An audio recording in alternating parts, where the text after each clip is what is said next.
બની ગઈ ને મસ્ત. આપણે મસ્ત બનાવીશું પેંડા. પેંડા બનાવવા માટે આપણે ઘી લઈશું.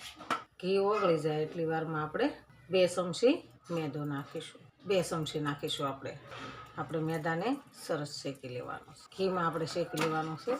ક્યારે તમે મેદો ઘીમાં શેક્યો છે તો આજે હું ઘીમાં શેકું છું મેદાને, અને આપણે એની રેસીપી બનાવવાની છે સરસ. આવી રીતના ઘીમાં શેકશું એટલે આપણે ઘી છૂટું પડી જશે અને એકદમ સરસ આપણો કમ્પ્લીટ શેકાઈ જાય. ઘી આગળ છૂટું પડી જશે ને એટલે હળવો થઈ જશે. થઈ ગયો ને રવા ટાઈપનું. આપણે રવો શેકે ને સોજી એવી રીતના જ શેકી નાખવાનો છે મેદાને. આપણે થોડોક કલર ચેન્જ થવા દેવાનો છે. આપણે આનો કલર ચેન્જ થઈ ગયો છે, બદામી કલર થઈ ગયો છે. તો હવે આપણે આ મિલ્ક પાવડર લેશું. દૂધનો પાવડર આવે છે તો એ અંદર આપણે એડ કરી દઈશું. આપણે 1 પેકેટ નાખવાનું છે અંદર. એ તે 2 ચમચી છે. હવે આપણે ગેસને બંધ કરી દેવાનું છે. હવે આપણે અડધી ચમચી ઘી એડ કરીશું. આપણે મિલ્ક પાવડરને મેશ કરી દેવાનો છે અંદર. હવે એની અંદર આપણે ટોપરાનું શેણ નાખીશું. આપણે આને અંદર મેશ કરી દેવાનું. આપણે ગેસને બંધ કરી દીધો છે. હવે આપણે એને એક વાસણમાં કાઢી લેવાનું છે.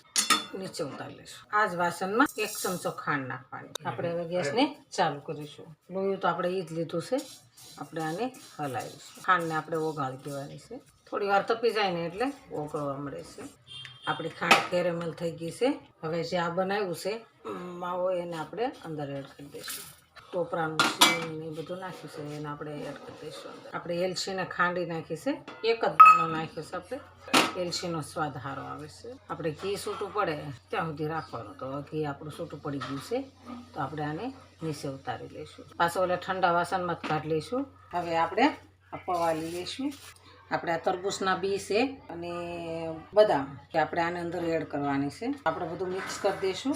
મિક્સ કરીને અંદર એડ કરી દઈશું. હવે આપણે ચમચીની મદદ લઈશું. દબાઈ દેવાનું છે. આપણે બધી ગલાસી કમ્પ્લીટ તૈયાર થઈ ગઈ છે. તો આપણે આવી રીતના કરીને બધી મીઠાઈને બહાર કાઢી લઈશું. હાલો, આપણી મીઠાઈ સરસ તૈયાર થઈ ગઈ છે. એક 5 મિનિટમાં બની જાય. જો આ મારો વિડીયો ગમ્યો તો લાઈક, શેર અને સબસ્ક્રાઈબ કરી દેજો. રાધે રાધે.